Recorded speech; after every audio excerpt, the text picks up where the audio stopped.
শায়েখ আলী হাসান তৈয়ব, তিনি ইসলাম চিন্তাবিদ ও মুফতি। ইসলামকে বাস্তবতা ও বর্তমানতার পরিপ্রেক্ষিতে জারি রাখা এবং নতুন সময়ের প্রেক্ষিতে ইসলামী বিচার ও বিধানকে দেখা ও ব্যাখ্যা করা মুফতিদের কাজ, সেটা আমরা জানি, যেটাকে ফতোয়া বলি। আলী হাসান তৈয়ব লেখক হিসেবেও সুপরিচিত। তার বেশ কিছু বইপত্র রয়েছে, ইউটিউব সহ সামাজিক যোগাযোগ মাধ্যম, মিডিয়া, ওয়াজ মাহফিল, তিনি যৌক্তিক আলোচনার জন্য সুপরিচিত। আজকের এই আলোচনা সভাটির সূত্রপাত তার মাধ্যমেই হোক, আমি তাকে আমন্ত্রণ জানাচ্ছি তার বক্তব্য উপস্থাপনের জন্য।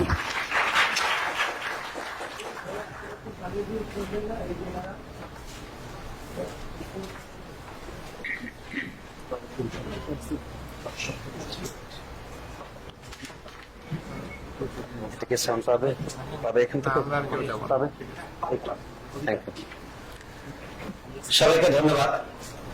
আসসালামু আলাইকুম মান ইত্তাবা'আল হুদা। সুন্দর একটি নাতিশীতোষ্ণ দিন বলবো, খুব বেশি গরম নয়, খুব বেশি শীতও নয়, একটু বৃষ্টি ভেজা, একটা সাহিত্য মুখর একটি দিন এবং ছুটির দিন, জুমাবার দিন। এরকম সময় আমরা একসঙ্গে হয়েছি।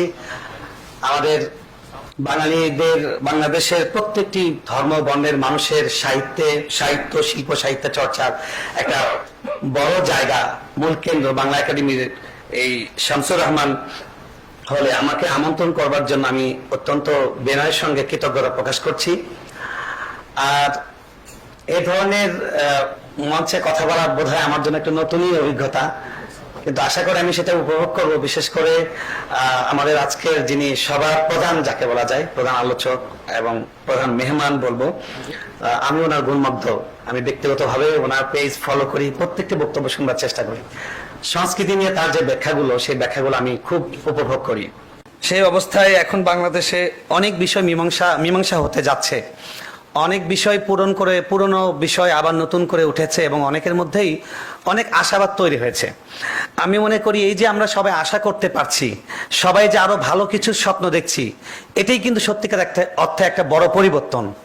এটা ইতোমধ্যে আমাদের এই জাতির পাওয়া হয়ে গেছে এবং এই পরিবর্তনটা যে আমাদেরকে উপহার দিয়েছে, এই জন্য আমি ছাত্রদেরকে ধন্যবাদ জানাচ্ছি, কৃতজ্ঞতা জানাচ্ছি। যারা জুলাই বিপ্লবে, আগস্ট বিপ্লবে যারা যার যার জায়গা থেকে অংশগ্রহণ করেছেন, সবার প্রতি কৃতজ্ঞতা জ্ঞাপন করছি। সত্যিকার অর্থে 1971 সালে আমাদের বাংলাদেশ স্বাধীন হয়েছিল, সেখানেও ধর্ম বর্ণ নির্বিশেষে সবাই অংশগ্রহণ করেছিল। একইভাবে আমরা 2024 সালের যে বিপ্লব, সেখানেও কেউ কোনো দল থেকে, কেউ কোনো গোষ্ঠী থেকে কিংবা কোনো ধর্মের প্রতিনিধি হিসেবে সেখানে অংশগ্রহণ করেনি। যদিও এখনো বা আমরা দেখছি যে অনেকে ক্রেডিট নেবার এককভাবে টানাটানি করছেন, কিন্তু আমরা জানি, আমরা দেখেছি যে আমরা প্রত্যেকেই একটা মুক্ত বাতাস চেয়েছি, আমরা কথা বলার একটা মুক্ত পরিবেশ চেয়েছি, একটা পূর্ণ স্বাধীনতা পেয়েছি যে কথা বলবো, কথা বলার সময় আমার চিন্তা করতে হবে না যে কথা বলে নামার পর আমাকে কেউ ধরে নিয়ে যাবে, কেউ উঠিয়ে নিয়ে যাবে, এই আতঙ্কটা কাজ করবে না। সেই বাংলাদেশ চেয়েছি। আমি আল্লাহ শুকরিয়া আদায় করছি যে তিনি আমাদেরকে সেই বাংলাদেশ দিয়েছেন, আলহামদুলিল্লাহ। যে প্রবন্ধটা পড়া হয়েছে, আমি দেখলাম সংস্কৃতির বিষয়ে এবং সংস্কৃতির যে আমাদের মিথস্ক্রিয়া বা আমাদের বহু বর্ণের, বহু জাতির, বহু ধর্মের যে আমাদের সুন্দর সম্প্রীতিময় বাংলাদেশ, সেটি একটি বড় রকমের চ্যালেঞ্জে পড়েছে আগস্ট বিপ্লব পরবর্তী যে পরিস্থিতি বাংলাদেশে তৈরি হয়েছিল। কিন্তু আমরা যদি নিরপেক্ষ জায়গা থেকে দেখি, সত্যিকার অর্থে নির্মোহভাবে, আমাদের কাছে এটা খুব পরিষ্কার হওয়া কঠিন নয় যে এটার পেছনে কোনো সাম্প্রদায়িক ইন্ধন ছিল না, এটার পেছনে অন্য কলকাঠি ছিল। বাংলাদেশের মানুষ সব সময়, মসজিদ আছে, পাশে মন্দির আছে, মাদ্রাসা আছে, সাথে মন্দির আছে, এটা বাংলাদেশের সব জায়গার চিত্র। আপনি বাংলাদেশের সবচেয়ে বড় মাদ্রাসা, যেটা হেফাজতের সময় খুব নাম এসেছিল, কিন্তু এটা তার অনেক আগে থেকে এটা ঐতিহ্যবাহী একটি প্রতিষ্ঠান। সলিমুল্লাহ স্যার এই মাদ্রাসা সম্পর্কে জানেন, তিনি চট্টগ্রামের মানুষ। এটার পাশে বিশাল একটা মন্দির, এবং এই আগস্টে দেখা গেছে মাদ্রাসার ছাত্ররা গিয়ে সেখানে পাহারাদারি করেছে যেন কেউ কোনো সেখানে আক্রমণ না করতে পারে। আমি মনে করি সত্যিকার বাংলাদেশ এটাই। এখন আমি একটু তুলে ধরতে চাই ইসলাম আসলে কি বলে। দেখুন, ইসলাম, আমাদের নবী, ইসলামের প্রধান যিনি, ইসলামের যিনি আইডল, ইসলামের যিনি মূর্ত ব্যক্তিত্ব, তিনি হলেন মুহাম্মদ রাসূলুল্লাহ সাল্লাল্লাহু আলাইহি ওয়াসাল্লাম। তাকে যদি আমরা দেখি, তিনি এত বৈচিত্র্যকে ধারণ করেছেন এবং তিনি এত পরমত সহিষ্ণু ছিলেন এবং অন্য ধর্মের লোকদের সঙ্গে এমন সম্প্রীতির বার্তা তিনি ছড়িয়ে দিয়েছেন শুধু নয়, বলেছেন শুধু নয়, সেটা তিনি করে দেখিয়েছেন। আপনি দেখুন, যখন মক্কায় ছিলেন তিনি নবী হবার আগেই তিনি হিলফুল ফুজুল একটা কল্যাণ সংঘ করেছেন তরুণদেরকে নিয়ে, যেটার উদ্দেশ্য ছিল সব বর্ণের ধর্মের মানুষকে যারা অনিরাপদ তাদেরকে নিরাপত্তা দেওয়া। এবং তিনি নবী হবার পরে যখন তিনি হেরা গুহা থেকে ফিরে গেলেন, তার জীবন সঙ্গিনী, একজন মানুষের সবচেয়ে ভালো জানে তার জীবন সঙ্গিনী, তার আসল চরিত্র, আসল চেহারাটা তিনি জানেন। তিনি যখন বলছিলেন আমি কি শেষ হয়ে যাব, আমাকে কি রকম একটা কি ঘটনা ঘটলো, তখন তার স্ত্রী তার সম্পর্কে বলেছিলেন কাল্লা লা ইউখজিকাল্লাহু আবাদা, কখনোই নয়, কখনো আল্লাহ আপনার অমঙ্গল করবেন না, কারণ আপনি মানুষের কল্যাণ করেন, আপনি মানুষকে মিলিয়ে দেন। ইন্নাকা লাতাসিলুর রাহিমা, সহিহ বুখারী থেকে কোট করছি যে আপনি মানুষের মধ্যে সম্পর্ক সম্প্রীতি তৈরি করেন। তাহলে তার সম্পর্কে তিনি নবী হওয়া মাত্রই তার স্ত্রীর সার্টিফিকেট দিচ্ছেন যে আমি তাকে এই দাম্পত্য জীবনের দীর্ঘ পরিক্রমায় দেখেছি যে তিনি মানুষের সঙ্গে মিলিয়ে দেন। এবং তিনি মক্কায় থেকে যখন মদিনায় হিজরত করেছেন, হিজরত করে যাওয়ার পরে পৃথিবীর প্রথম লিখিত সংবিধান, যদি আমি ভুল না বলে থাকি, মদিনা সনদ যেটা রচিত হয়েছিল, সেখানে মূল কথাটাই ছিল যে এই জায়গার অন্য ধর্মের যারা আছে, মুসলমান ছাড়া অন্য ধর্মের যারা আছে, তাদের সঙ্গে রাসূল সাল্লাল্লাহু আলাইহি ওয়াসাল্লাম তিনি টেবিলে বসেছেন যে আসলে দেখো, দেশের প্রশ্নে আমরা সবাই এক, যখন বাহিরের কোনো শত্রু আমাদেরকে হানা দেবে তখন আমরা সবাই এক দেশের নাগরিক হিসেবে আমরা লড়বো, আমরা প্রতিরোধ করব। এবং ইসলামের পুরা ইতিহাসে আপনি দেখবেন এই জিনিসগুলো পাবেন যে সব ধর্মের লোকেরা সেখানে শান্তিতে বসবাস করেছে। এমনকি জেরুজালেম বিজয় যখন হলো, যখন খলিফা ওমর গেলেন, অর্ধজাহানের খলিফা, যার সম্পর্কে অনেক অমুসলিমরা স্তুতি রচনা করেছে, কবিতা লিখেছে, অনেক দার্শনিকরা তাকে মূল্যায়ন করেছেন। তো ওমর রাদিয়াল্লাহু তাআলা আনহু তিনি যখন ফিলিস্তিন বিজয় হলো, আল আকসা জয় হলো, আল কুদস যেখানে এখন জায়নবাদীরা মানবতার সবচেয়ে নিকৃষ্টতম বর্বর গণহত্যা সংগঠিত করছে, সেখানে মুসলমানদেরকে প্রায় 80 বছর ধরে কি করা হয়নি, রক্ত ঝরানো হয়েছে, মসজিদগুলোকে ঘোড়া রাস্তাবল বানানো হয়েছে, কিন্তু তিনি বিজয় হওয়া মাত্র তিনি ঘোষণা করলেন কারো গায়ে কোনো আঘাত করা হবে না, অন্য ধর্মের লোকেরা সবাই নিরাপদ। এমনকি তিনি নামাজের সময় হয়েছে, সন্ধি আলাপ করার সময় খ্রিস্টান ভাইরা তারা বললেন যে আমাদের উপাসনালয়ে আপনি নামাজ পড়তে পারেন, উনি বললেন না আমি পড়বো না। পরবর্তীতে মুসলমানরা বলবে আমাদের খলিফা এখানে নামাজ পড়েছেন, মন্দির গির্জা ভেঙে দাও, মসজিদ হবে, সেটা যেন তৈরি না হতে পারে।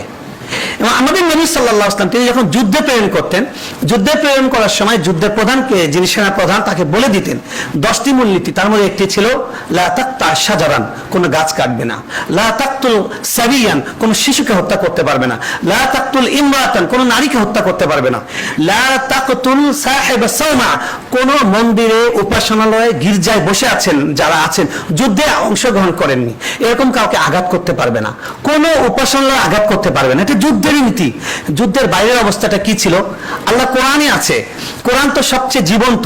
কোরআনে আমরা দেখছি সূরা মায়দায় আল্লাহ বলেছেন যে খবরদার তোমরা অন্য ধর্মের লোকদের তাদের যে বিশ্বাস সেটা নিয়ে কখনো গালমন্দ করবে না, যদি গালমন্দ করো তাহলে তো তারা তোমাদের বিশ্বাস অর্থাৎ আমাকে নিয়ে তারা গালমন্দ করবে। এটা হলো ইসলামের বেসিক শিক্ষা। কিন্তু আমাদের বাংলাদেশে আজকে ধর্মের নামে যে সংঘাতগুলো হয়, ধর্মের নামে যে ভায়োলেন্সগুলো হয়, সেগুলো আসলে ধার্মিক লোকদের দ্বারা সংগঠিত হয়। আপনি একটা দৃষ্টান্ত দেখাতে পারবেন না যে ধার্মিক লোকদের দিয়ে এরকম ভায়োলেন্স সংগঠিত হয়েছে। দেখুন এখানে আমি দেখলাম বরং ধর্মকে কোণঠাসা করবার চেষ্টা করা হয়েছে। সংস্কৃতির যে কয়টা মৌলিক উপাদান আছে এবং সব সংজ্ঞা, সংস্কৃতিতে অনেক সংজ্ঞা আছে, অনেক মনীষী অনেক কথা বলেছেন, তো সবকিছুর মধ্যে একটা উপাদান এটাও আছে, ধর্ম আছে কিনা? ধর্মকে বাদ দিয়ে একটা মানুষের জীবন হয় না, সেটা যেই ধর্মেই হোক, যেই ধর্মটাই হোক। কিন্তু ধর্মকে সবসময় কেন জানি একটু দাবি রাখার চেষ্টা করা হয়েছে, সে কারণে অনেকের মধ্যে একটা হতাশা আছে, অনেকের মধ্যে একটা যে আমি বঞ্চিত, এরকম বঞ্চনার একটা অনুভূতি আছে, যেটা কালকে মাহফুজ ভাই যিনি আমাদের প্রধান উপদেষ্টার কি উনি যেটা প্রথম আলো সাক্ষাৎকারে উনি বলেছেন যে 50 বছর ধরে ধর্মগোষ্ঠীর লোকগুলোকে তাদেরকে অবদমিত করা হয়েছে।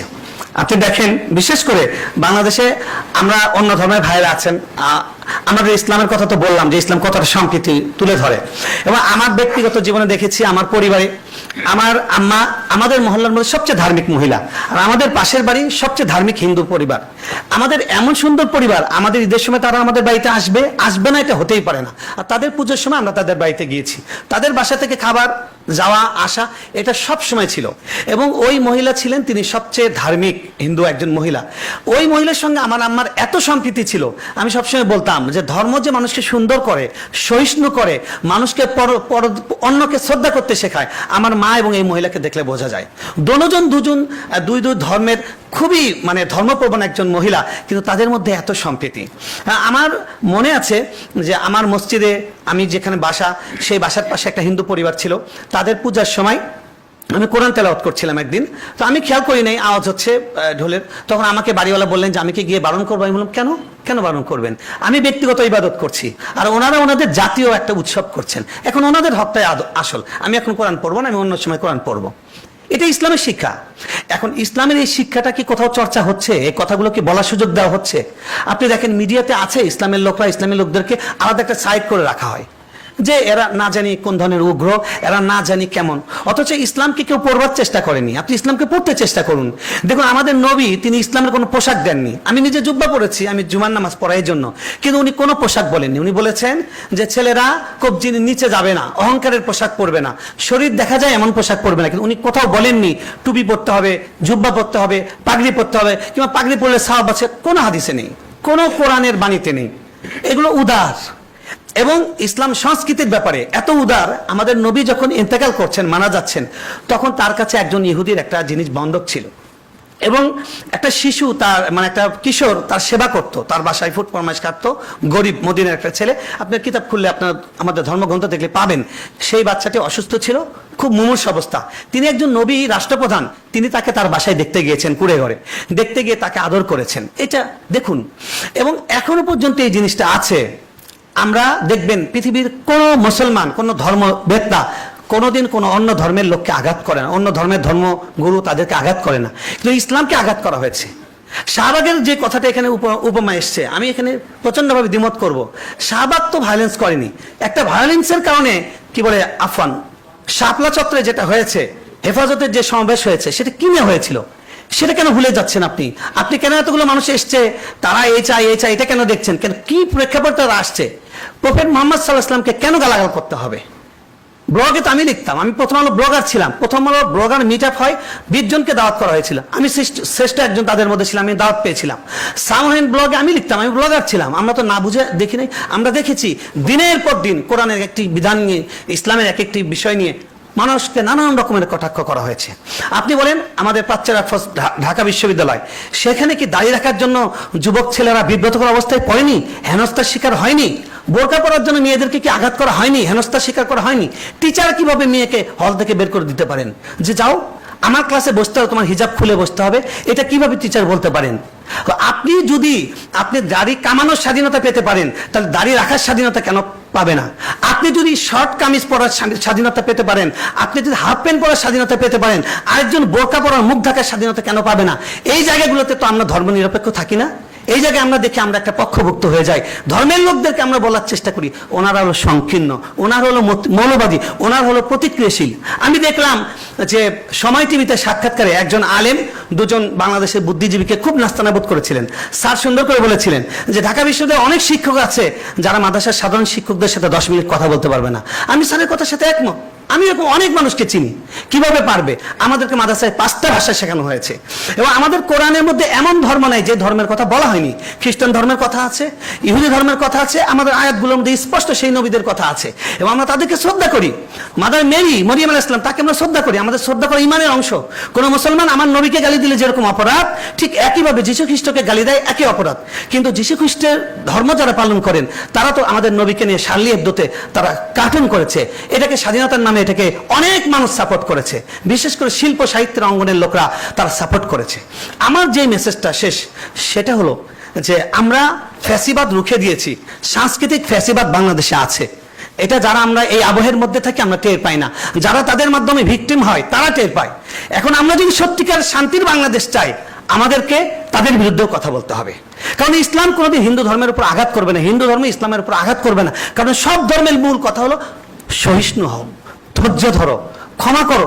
সব ধর্মবেত্তার একই কথা। আপনি যীশু খ্রিস্ট বলেন, আপনি গৌতম বুদ্ধের কথা বলেন, সবার মেসেজ একই রকম। সবাই বলছেন শান্তি হওয়া। আমাদের নবী সাল্লাল্লাহু আলাইহি ওয়াসাল্লাম সম্পর্কে কোরআনে বলছেন হালিম, তিনি ধৈর্যশীল। তাকে এসে থাপ্পড় দিতে চেয়েছে, তিনি ধৈর্য ধারণ করেছেন। তাকে বিষ খাইয়েছে, তিনি ক্ষমা করে দিয়েছেন।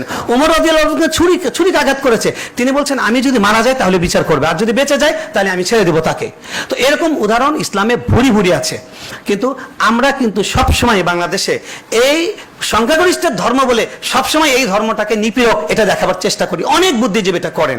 আমি আজকে এই মঞ্চ থেকে তাদের উদ্দেশ্যে বলতে চাই, ইসলামটা একটু খোলা মনে পড়ুন। আমরা অন্য ধর্মের লোককে খোলা মনে পড়ি। আমি একটা পত্রিকার সাব এডিটর।